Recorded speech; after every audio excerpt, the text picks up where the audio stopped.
Welcome to ZKast, everyone. I'm ZS Caraval from ZK Research, and I'm here today with Catharine Trebnick. You're an equity analyst with Rosenblatt. Catharine, it's a little bit of a turnaround here. I generally join you on your calls, but I thought I'd have you on my show. So thanks for joining. Oh, I'm happy to be here. I just have to, before I start compliance, said, Catharine, read these three things so you're safe, and I keep my security licenses. So first of all, our firm and myself and my household have no financial interest in the companies we're discussing today, have not received compensation from any of the companies, and none of these companies are clients of Rosenblatt. Okay, now we can start. Okay, that's good. Now, we're going to be, with that being said, you didn't say which companies we're going to be talking about.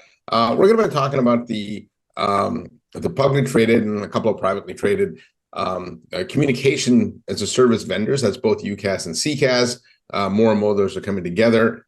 We just finished the earnings for all of those companies, and so we'll run through all the usual suspects. Before we do that, though, let's just talk about the sort of macro here. I thought it was a real positive that most of the vendors put up good numbers, right? They all reported strength. And then I think there's a number of trends that have created a tailwind for the space after facing, let's face it, pretty strong headwinds coming out of the pandemic, right? So, we saw the big COVID spike, and then we saw people back off purchases. Let's go through these quickly. The first one, though, which I thought is interesting, is historically, when you look at who's buying CCaaS, it was small market, mid-market, moving away from on-prem systems. Today, there's a lot of cloud-to-cloud migrations, which is interesting. And I think the impact of that is from now that we're through a lot of the 3-year, COVID contracts, 4-year COVID contracts, companies are looking to see if this is the vendor I want to stay with. And so, what are you seeing there? I thought it was interesting when I had the president, Barry Cooper, on for a call the other day on NICE, and we talked about cloud migration as one of the big ones he continues to see. He said, we've been talking about that for 5 years. And he said, I still see premise to that. And then Zoom reported last night. It was really interesting when they said their top 10 customers. Now, granted, their seat size isn't in the very large enterprise, but they replaced 6 premise-based systems and 4 cloud, which talks to what you're talking about, cloud-based systems. So I would say cloud migration, you still have how many licenses out there that are still premise-based? I believe it's like 16 million. Yeah, the majority. And so there's still a lot of premise, but I was surprised by the numbers that NICE put up on the 7. They had 5 8-figure mega deals on large enterprise. And those were all basically premise replacements. Yeah. And that's actually another trend I think that's been good to see. Again, historically, when you talk to channel partners or the vendors themselves, growth in particularly CCaaS has been driven by small market, mid-market. Now there are more enterprises that have become comfortable with the cloud.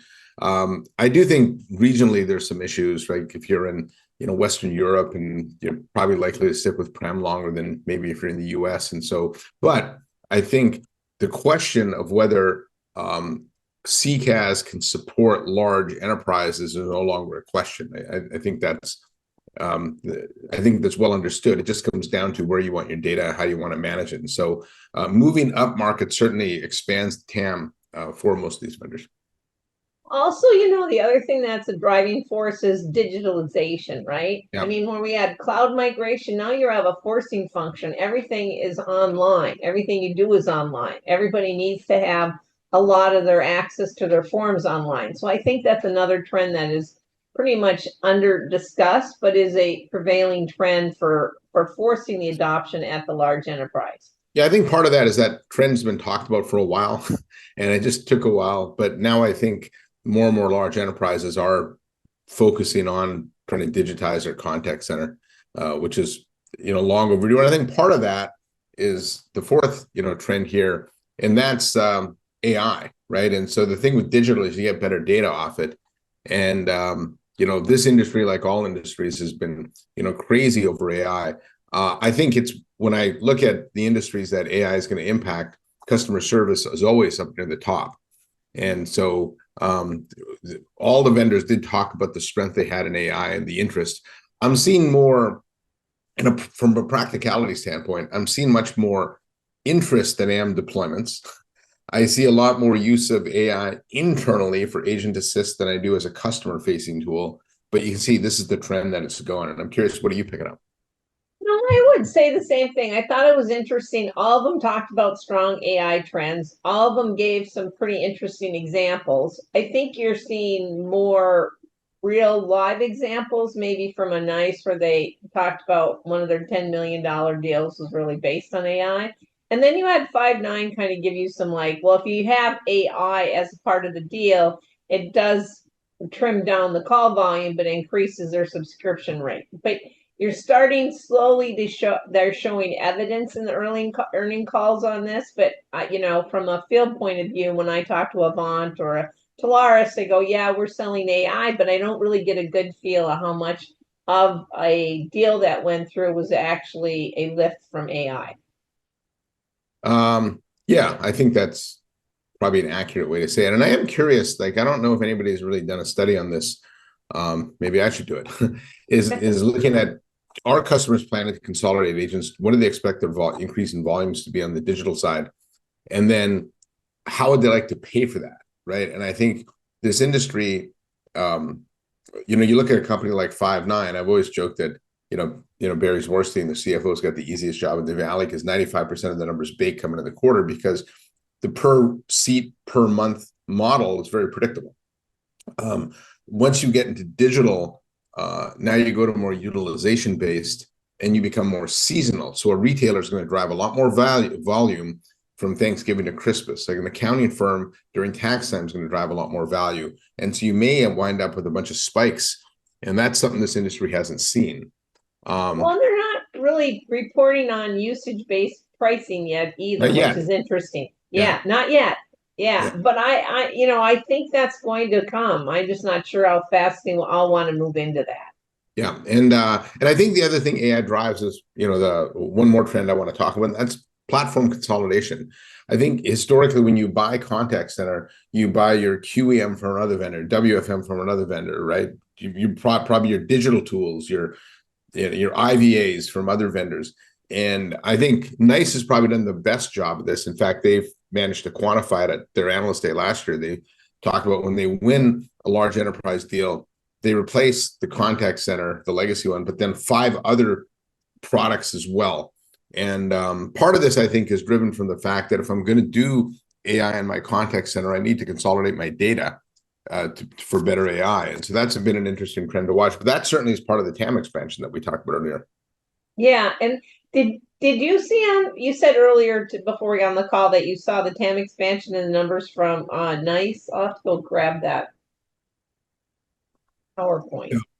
Which one? Did they say how much it expanded the TAM? Yeah. I was going to bring that up during the NICE section, but I've got it here. Sorry. And they do talk about it.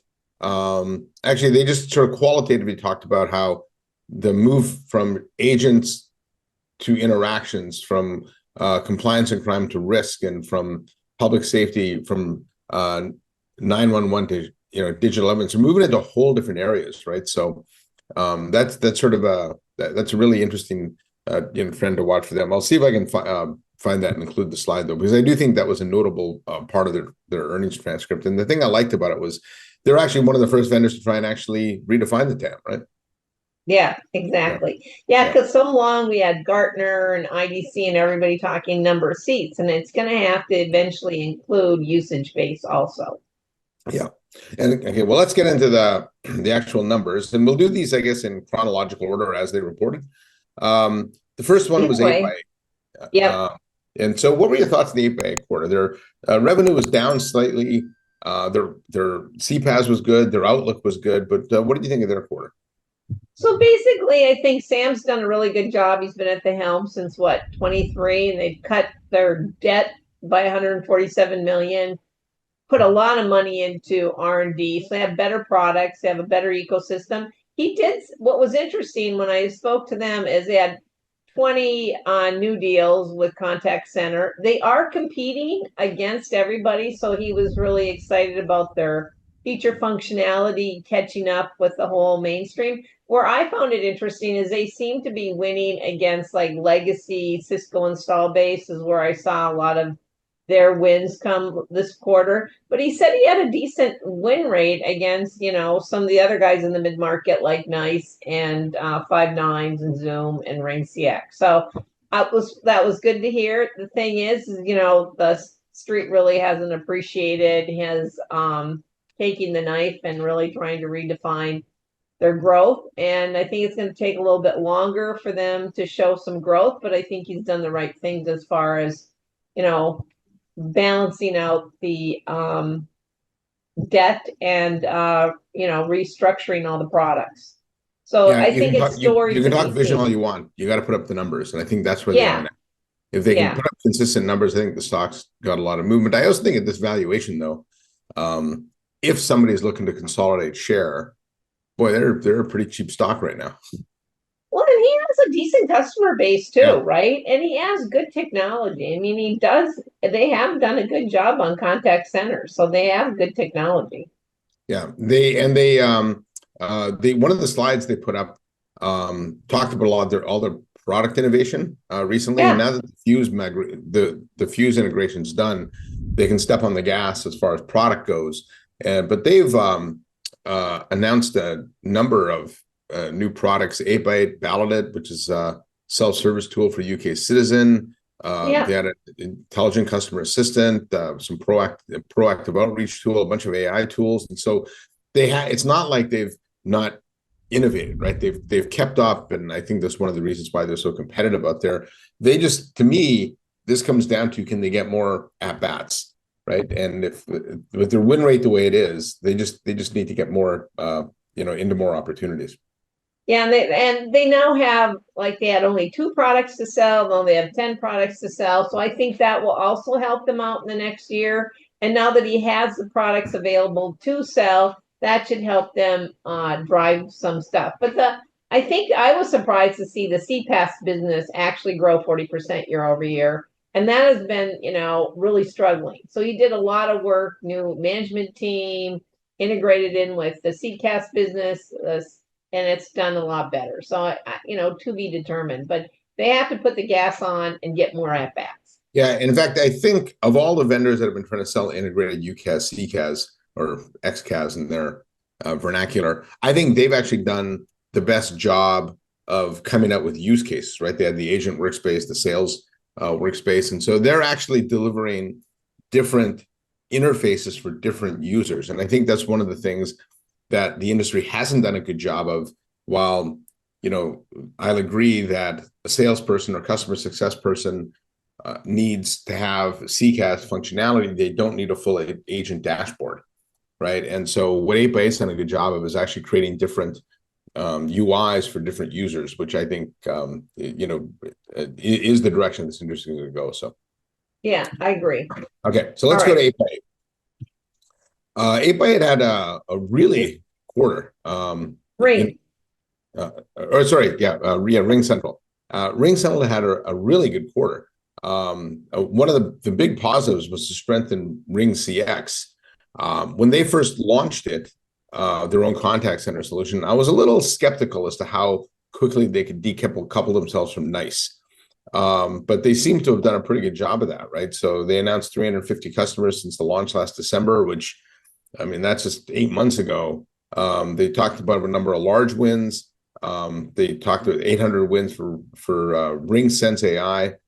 Ring Event continues to grow as well. So when you think of RingCentral, historically, you think of them as a phone company, right? But they have diversified that business. Yeah, or UCaaS, right?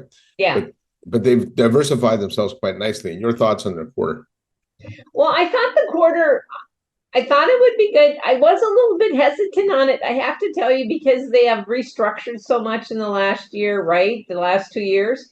And with the restructuring of their channel team, I was like, are they still going to have the same pull in the channel? And they did. So they still seem to be the 800 gorilla in the channel as far as being able to get the orders pushed through, lasso them, and nail them down. So that was good to see, because they had lost a lot of their channel management team in the last year and a half. So I like that piece of the business being pretty stable for them. And so I was really pleased by that. And I think that they now have these 3 products where they didn't have the 3 extra products. So that's actually helped them drive larger deal sizes. So they are getting into a larger deal. So they actually thought that their quarter was better than I expected. And I think the street thought so too. And then they lifted the revenue guide for the year, which tells you they are getting good traction. They feel pretty confident about it. And their CFO is pretty pragmatic. So I think that the guide they gave was reasonable. It was 10%. No, it's 9% year over year. They lifted it up from 8. So that's good. Yeah, and they just announced this week a number of new features for RingCX as well. So they have stepped on the gas with that. They're coming at a price point. I think it starts at $65 a month, which is pretty reasonable for CCaaS. I think they feel that can be a disruptive price point. And you know what's impressed me with it though is the low-hanging fruit obviously is to sell RingCX into RingEX customers. And but they've been winning a lot of contact center only deals, right? So I think that product itself has now legitimized itself as a true contact center product, and I think that's important for them. Yeah, and I also think that they did a good job of targeting that in the mid-market, right? I imagine they will eventually go large enterprise, but right now I think that UCCC in the mid-market is helping them win deals, and the pipeline looks pretty healthy there. The one thing I want to bring back to our earlier trend thing is the one thing that was kind of run through for all these companies this quarter is SMB is still a tough sale. You know, large enterprise seem to be recovering better in the mid-market than the SMB. That was kind of an interesting ring through for all of them. Yeah, I think that's probably true. I think the competitive pressure is probably strong on our market too. So yeah. All right, so Five9 next. They were the one outlier. They were the one that their quarter was actually good, but they lowered their guide, and it seemed to be more internally caused, right, with sales execution more so than anything macro related or competitive. But and following that, they actually did a workforce reduction of about 7% of the employees. I think 6.5% was the exact number. So that should bring some costs down. I think a lot of that was driven by the new sales leader. But they did have a number of large wins. I think you know, they announced an acquisition of Acqueon, you know, which helps with their the AI, you know, their AI initiatives. They've rolled out a lot of AI products as well. And so your thoughts on Five9 here? They were like, it was a bit of a surprise to see them bring guidance down. Yeah, I was too. Where I'm, you know, when I spoke to them, they basically said there was 2 factors. They felt 50% was demand and 50% was sales execution. And I tend to have to push back and think it's more sales execution and maybe competitive pressure, because NICE landed 5 8-figure deals during the quarter. And these guys didn't really have any really large deals to talk about. Now, they've done a great job with FedEx and CVS and Wells, right? And that's taken a long time. Each one of those took a long time to close. And now the Wells won't be deployed until next year. So where they've been suffering is in this 1 million to 10 million market area through, you know, Telarus and Carousel. So that, I think that's where they really need to get back in, so that piece of the business can help out with the lumpiness of these large deals. But I do think with RingCX, Ring having CX and 8x8 doing better with their product, I think they're seeing more competition right there in the sweet spot that they need to do a better job of landing those deals. Yeah, certainly just more competitors creates more noise, right? And you know, Microsoft's coming in the space as well. Right. So, you know, it is something to watch. One of the things they did on the call, though, that I did like was they did give one customer example of how AI would drive TAM expansion. Right. And so it was a subset of the kind of the broader picture that NICE painted. But you should see the slide on the screen now. But it showed that a company consolidated the number of agents. They went from 1,000 to 850. which brought their labor costs down about 15 million. But they shifted more to digital, and so for Five9, what that meant was their spend went from 2.4 million to 3.1 million. So that was a 30% uplift in revenue. And so I think that dispels some of the myth that I think AI is going to kill the contact center industry. So that was I think a really good illustrative example of how AI can actually help these companies drive more revenue. Yeah, and then they talked about 3 very specific examples after they gave the that one, which I thought was good because they've been getting. I know NICE has been doing more of that in each of the calls, where 38% uplift, auto, and Copilot grow this much, and they hadn't been doing that. And I think that was a good additive for them to do that, even though they have been doing a lot of, early AI on. I mean, they haven't been showing any numbers related to their products. Yes. And so I thought that was good. So, we'll see. They're bringing in new sales later if they get a little crisper execution.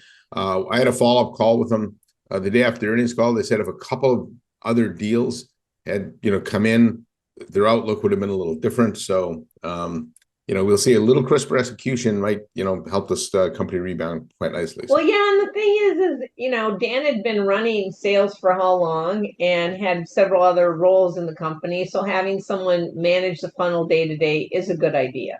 Well, that's the bigger question, is why did it take them so long to bring in somebody to manage the day-to-day funnel? I mean, that's standard operating procedure there, for a company that's $1 billion, right? So, and part of that might just be growing pains, right? When you're $500 million, you can manage the company differently than when you're $1 billion. So. Yeah, and it could be too that, that they don't really change out their employees very often. So this layoff of 6.5% is a big deal. They've never done that in history before. So they've always been known to really do a good job of taking care of their employees. So I think, it's kind of like, hey, we're all together, and maybe they got a little sloppy. Yeah, and I'm sure they, like all of these companies did, like they're not the only vendor in the space to lay people off. They're just one of the last to do it. And everybody had to staff up during the pandemic, right? So it makes sense now that as the market softened, you'd want to trim. And the only question I have is why did it take them so long to do this? So, but I think it is good to bring the cost structure in line. So anyways, let's pivot to NICE. So what do you say about NICE? I mean, they're the class of this industry. They seem to have the most consistent execution. I did find the slide you referred to. Barak did talk about this, where their TAM would go from 11 billion in 2023 to almost 30 billion in 2028. The cloud grew 26%. I mean, they saw growth everywhere. And so when you look at their numbers, I mean, they're 85% of the Fortune 100. They're available globally. Their revenue is now, I think, almost $3 billion. And so they're the 800-pound gorilla in the space now. So. Yeah. And it was interesting, on the Q1 earnings call, Brock said, hey, I'm going to leave at the end of the year. Everybody was pretty surprised by that. They already announced the new CEO that's coming in. He's from SAP, Scott Russell. I think, he was a CRO at SAP. And they're really looking at him to bring him to the, quote, if you want to use soccer, Premier League. So they're really trying to move up to this 5 billion to 10 billion range, and they think that he'll do that.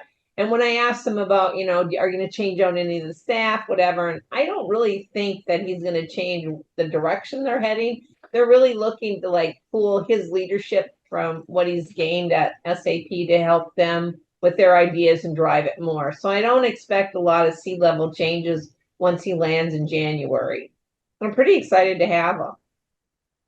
Yeah, and what I like about them too is they're very forward thinking about how the data that they have can be used to help customers really change the way they operate, right? And I talked about this a little bit before, where in banks, in the compliance area, help using their data to be able to help mitigate risk, or in public safety, using their data for digital evidence versus just 911 interactions. And so they're very good at understanding the customer challenges and how they can, at a business outcome level, be able to address some of those things. And so I think they do that really better than anybody in this space right now. Yeah, I have to say that was one of the easier write-ups I had to do this Yeah. quarter. Yeah. All right. So let's go to a company a little more complicated, and that's Zoom. Zoom had a good quarter. They raised their guide. They showed strength in enterprise and contact center, which is important. I think they said 1,100 enterprise customers, which was a 100% increase. WorkVivo seems to be doing well. Zoom Webinar they talked about. AI Companion, I think, now has 1.2 million accounts, and so they seem to be showing, and their enterprise base is going up too, right? So this transition of a company that dealt with people like you and me and individuals and consumer business has done a good job of shifting it now to more to enterprise. What are your thoughts on Zoom? So I actually was pleasantly surprised to see the enterprise business stabilize. The online also, I mean, the 2.9 churn is like history in the company. I mean, really good. And they think they can keep it around that. But on the enterprise side, to see the AI, the contact center, the phone, and WorkVivo actually drive, keep that stable, I think that's very important for reacceleration. The thing I was going to ask you about is, I have not experienced or worked with WorkVivo. What's your experience with that? Because that relationship with Meta is really driving and fueling a lot of opportunities.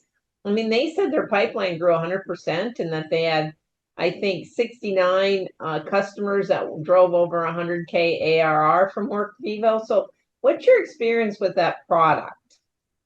Yeah, well, I think the biggest barrier is getting people to try it, and it does require a bit of a different way of working. I think the Meta relationship is significant, though, because remember, Facebook had their own product in this space for a while, and they didn't have a lot of success with it, not because it wasn't interest, but because they really couldn't build a good product. And so I think it's, when you think of the shift of people moving into hybrid work environments, it's more than meetings, it's more than than good video and things like that. And WorkVivo seems to fill a lot of those holes, right, from a process standpoint. And I think that was a very clever acquisition at the right time, right? Because we really hadn't, I think, solidified what the future of work would look like. But now that it is, I think they can address that, as good as anybody can. Yeah, and the other part I think is interesting, the $7.5 billion in cash. They are doing buybacks. They have the 1.5 billion in buybacks. They did, 4.8 million shares last quarter. But I'm trying to bend, really, a lot of questions I get is, who do you think they might acquire? And every earnings call, I or someone else always inquires, what are you going to do with your capital allocation? And they don't really give you anything. Eric did say on the call yesterday, well, I can't build everything. So I am looking, but they didn't really give a timeline. So I was wondering, from your thoughts, who you think would be tangible acquirers. I was thinking like Smartsheets and Monday and companies like that to help with the collaboration side of it. What are some of your thoughts? Yeah, I don't think it's going to be I don't think it's going to be 8x8 or Five9. So if the investment community is waiting for the Zoom Five9 deal to come back, move away from that train. That's not going to happen. I think where they've acquired in the past, and that's why I thought Five9 was such an outlier for them. It's technology tuck-ins that they can use to move into adjacent markets. And so think, what are the adjacent markets, right? I think Box would be a good acquisition for them. Something like that. And I've always said, if you want to disrupt Microsoft and Google to a lesser extent, do it at the data level, because Box actually can help customers manage their content across Microsoft platforms better than OneDrive can. And so they're the best in that space. And Canva would be too expensive, but something like a Canva, right?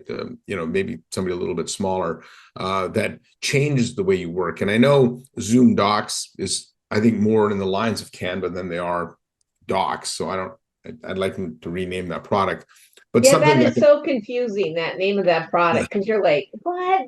yeah, but something that can help with that. And so I think um, Eric Yuan, their CEO, he understands to disrupt Microsoft, you need to do it at the document level, right? At the collaboration level. You're not going to do it by building a better word processor. There's not a better word processor or spreadsheet than Docs and Excel, but you got to change the way people think about that type of collaboration. And that's, Canva's doing that better than anybody right now. And I think they're on a path to go public.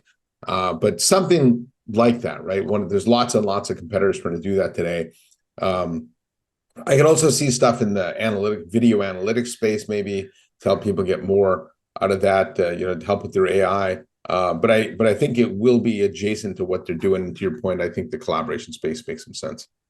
Yeah, that's what I think about. Yeah, But they had it was nice to see the stabilization in enterprise, and it was nice to see the online churn kind of come down, and we're at it. So I actually and then they lifted guide for the year. yeah. I mean, they actually lifted above what they beat by, which I was pleasantly surprised by. Typically these guys just move it to the end of the year, but they lifted it above that, which was good. Yeah, and Eric's pretty conservative, so if they're doing that, they feel good about it. So, Yeah. and speaking of financials, the last note on this is CFO Kelly Steckelberg announced she's leaving. So Yeah. I was a little surprised. She's been there 7 years though, so that's a long tenure for CFO.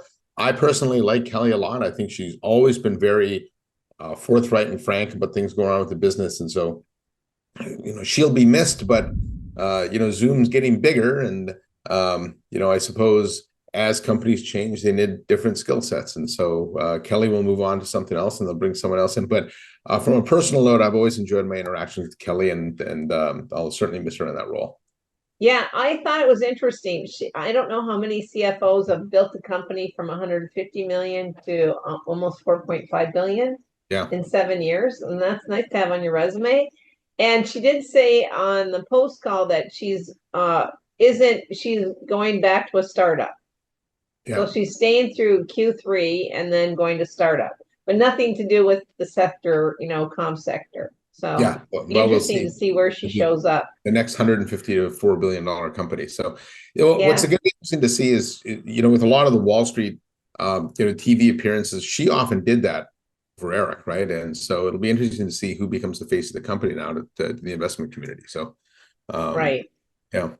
So that's but they've done a bit. Oh, the other thing I thought that was important with them is they talked up how their channel partner program is improving and that they're seeing better pipeline and deal activity going through it. And that's something that they've been working on for quite a while. Yeah. And so from an investor standpoint, that's to me the biggest change this company's had is prior to Mike Conlon's arrival, their channel management was terrible. I would talk all over the map.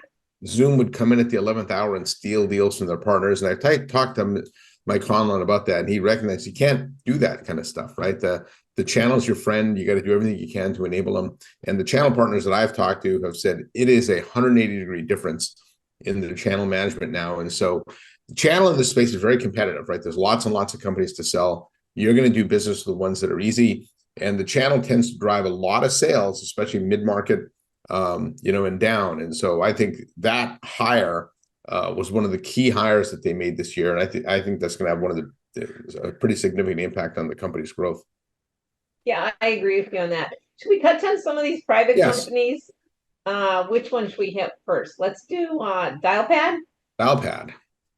So on Dialpad, it's interesting. I've been hearing that they're doing a really good job in self-service. So a lot of their sales are from self-service. I know they have a really tight relationship with the premier telecom brokers like Avant and Telarus, but I've been hearing it's more self-service. Other than that, what are you hearing about them? They've really dropped off the radar. I don't hear about them in the channel nearly as I did before. I think they've gone a little quiet. I think about a year ago, I guess maybe a year and a half ago, they created this 12 months of AI initiative, which was supposed to come out with new AI features every month. And that lasted maybe 3 months and went away. So I think in a lot of ways, I think they're struggling to figure out who they are. Do they want to be a CCaaS first company? I think, do they still even use the term TrueCAS? I don't know if they do or Yeah. not, right? So they were trying to bring I them don't together. think, yeah. And I think they're having a bit of an identity crisis trying to figure out exactly what segment and what product they try and go to market with. So I did view them as a disruptor, a couple of years ago, but they've really fallen off the radar. Oh, okay, interesting. Yeah. Are Who you else do you kidding? want to bring up? Well, let's see. Constant Contact out of the UK, they actually are a large enterprise. They're very Yep. focused on public safety and security, and they just did an investor or advisor review, and their products, they were growing 18% year over year. And they have huge deployments, which I didn't realize here in the US and the US federal government. They're the State Department contact center. Who would have guessed? Yeah, that is. um, Now there's three big vendors that we really didn't touch on that I Oh, think yes. are kind of interesting to watch, and that's AWS with the Connect product, Cisco Webex, they seem to be all in a contact center, and Microsoft, who's got queues now, and Dynamics 365 looming. So I guess let's touch on those, I guess, in order. So AWS Connect, it's a very small part of AWS's business. And a lot of people that I talk to that are kind of industry watchers say that AWS, are they still question whether they're serious about it or not? Because frankly, the entire contact center industry is a rounding error when you look at overall Amazon revenue. But Connect is a good product. And I think some of the misunderstanding about it is it's not just a developer tool anymore. It's a full-featured CCaaS product loaded with AI. They go to market with a completely different revenue model, and they've been backdooring their way into a lot of large enterprise accounts. And so they've been somewhat quiet, right? You see them at Enterprise Connect and things, but they don't tend to do a lot of the same kind of media stuff that the other vendors do. But I really think that if there's a vendor out there that can be a true disruptor in the space and really shake things up, I think it's them. Yeah, I agree with you on that. And then, and I have, I don't come across them. Like you said, there's different areas you can go to, but it's really hard to find. Like I find out after they win a Delta deal, right? Yeah. Not before. I mean, I'm like, wow, they're so I find those things out afterwards. So I do think that they look like they're in, but not all the way in. They're engaged, but not fully engaged. Yeah, and I think part of that is a lot of their sales go through marketplace, right? Not through traditional channel, although they still do deal with a lot of channel partners. And so I just think they're an interesting dark horse to watch. And obviously AWS is better AI than almost any company out there, except you could argue Microsoft and Google. It's a three-horse race there. So as AI becomes a bigger part of it, that becomes a bigger part of Connect. And so we'll see what happens there. Webex is an interesting company too, because the brand isn't necessarily associated with contact center. They have a big install base of on-prem. When you look at the direction, Webex One's coming up, and I expect that to be a very contact center heavy show. They're in the large enterprise segment, right? They're already used in a lot of governments and things like that. So I do think they're another interesting vendor to watch and to see if they can actually create disruption, right? They announced on their last earnings call that they'll be rolling networking and security and collaboration up to Jeetu Patel. He had security and collab. If they can create more tighter linkage between Webex, in the network to create some unique experience, that'd be interesting to see. So I don't know, how much do you pick up on them in your work? I don't really pick up on them much other than when I hear they lose a deal. I mean, I hear about it, so I hear from, CISOs in the Minnesota area and the Chicago area and the Seattle area talk to more replacements than I hear of additive. Yeah, no, they've been a shared donor. That's pretty clear. But they do have a big install base that they're trying to flip now. And so the question is, most of their wins have been from converting their customer base but they did put up some strength this quarter. I think if you take the device business and the legacy hardware business out of it, I think that almost 10%, they're a little over 10% order growth in Webex. So we'll see if they can. Yeah. So I mean, the industry, that's not bad. That's growth. It's not eroding. Yeah. And then the last one is Microsoft. And to me, this is the most interesting company to watch. If you look at the quality of their approach to Teams historically, it's been throw it at the wall, see what sticks, put their customers through a lot of headaches, and this worked, this didn't. We had to transition from from the old product to new Teams, things like that. Now they've got a product called Queues, which is Teams-led contact center, and so that's more for Teams workers that need contact center capabilities, like a salesperson or a marketing person. And then there's Dynamics 365, which is more a true CCaaS product. I've talked to some of their larger partners they say they're getting a lot of questions about it, but not a lot of kicking the tires yet. But if there's one thing Microsoft has shown is the power of the bundle. And if you Queues in particular will come standard with the Teams Advanced license. And so if you use it, you have to have Teams Phone. But once you do that, and so historically people have used Microsoft things because it is free with license. And so that approach could work in this space for a certain set of workers. And so I'm guessing you're not hearing a lot about it yet, but I think over the next year you might. Yeah, I haven't come across it. I've asked different channel guys about it, and then I've asked each of the CEOs about it, as we went through earnings. Yeah. And all of them the channel hasn't really brought it up, like, yeah, whatever. And then, I'm not seeing it. And then the CEOs are like, yeah, they announced it, but I'm not seeing it. So I think Barack's comment, he said it best. I think now we'll see if this changes. He said you can't sell CX through the IT channel. And yes. I agree with that right now. More and more things do fall under IT though as time goes on. That's true. Right? Yeah. So, we'll see, I guess. And but I think they're probably the most fascinating company to watch in this space, because let's face it, Teams came out of nowhere. Oh, right. And you would have said at one time you can't sell telephony through the IT channel. And, but they are, right? So they're maybe the most interesting one to watch, and we'll see what happens with them. So anyone else you want to talk about? No, one thing we didn't talk about was NICE entering into the UCast business with their $5 phone. That was interesting. And he said that it's really driving a lot of UCCC stuff in the mid-market. So, Five9 will ever go partner? Doubt it, but and it did cause confusion with the sales guys at like 8x8, because everybody was faxing their sales team this $5 phone and saying, what do you think? And I asked Eric about it on the earnings call, and he said, yeah, whatever. He's like, doesn't have the capabilities we have, et cetera, et cetera. So I thought it was interesting. Eric's right. And I've talked to NICE about this, and they wouldn't disagree with that.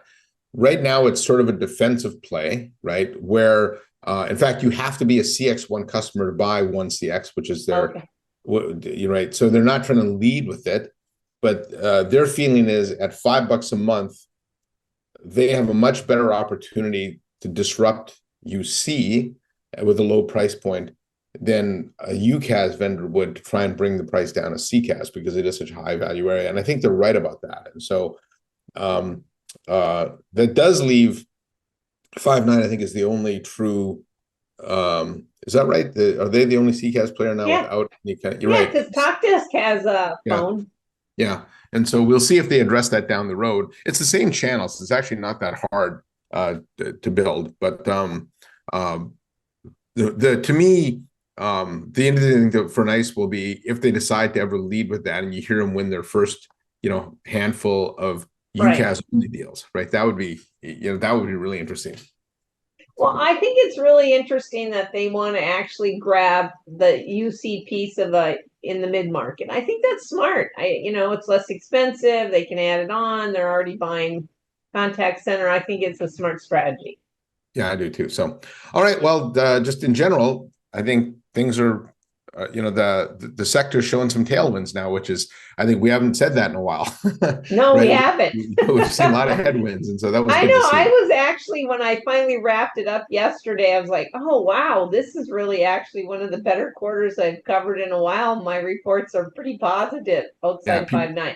The one people are we didn't calling. cover was Sprinkler, and they're reporting September 4th. And their entry is more from the social media side of Yeah, it with a few contact center yeah, customers. that's an interesting company to watch too, because it'll show. In fact, that's a fascinating trend. Is there's a bunch of companies that are kind of around the CCaaS space. Verint's another one, right? Where they're trying to position themselves as a CCaaS vendor without delivering the voice capabilities, and they partner for that. But that is a legitimate entry point into CCaaS, though, right? So, Right. we'll see. In fact, if you look at who might try and acquire, something like 8x8 at the low valuation, one of those companies might make some sense, right? Or Oh some, yeah, yeah, exactly. I mean, that would actually add a lot of capabilities on yeah, to them. And they already have the front end. They've done really well on the MarTech piece of the business yeah, and all the social media and the IT and the intelligence behind that. So yeah. it'll be interesting. And so that raises the question, does MarTech and CCaaS belong together? And I think in the AI era, there's an argument to be made that it does, because you can't have your sales and marketing people doing something and you're not, having not that translate down to your customer support people. That's why, by and large, we hate customer contact or contact center interactions today when we call the brands we like, because those two areas are highly disjointed, right? So bringing them together, Well, I think, is a long-term trend. well, and the other thing too is when you look at like everybody's talking about the smaller CCAS solution and the non-agents, where are they going in marketing that? They're going into the marketing department. Yeah. I Yes. mean, so they're going to, and so all these marketing campaigns and all the webinars, etc., they need that type of solution. So there is justification for them to be together. I actually thought it would be more of a trend than it really come to show right now. Like I thought Yeah. Sprout would partner with Five9 and these other MarTech guys would get more engaged.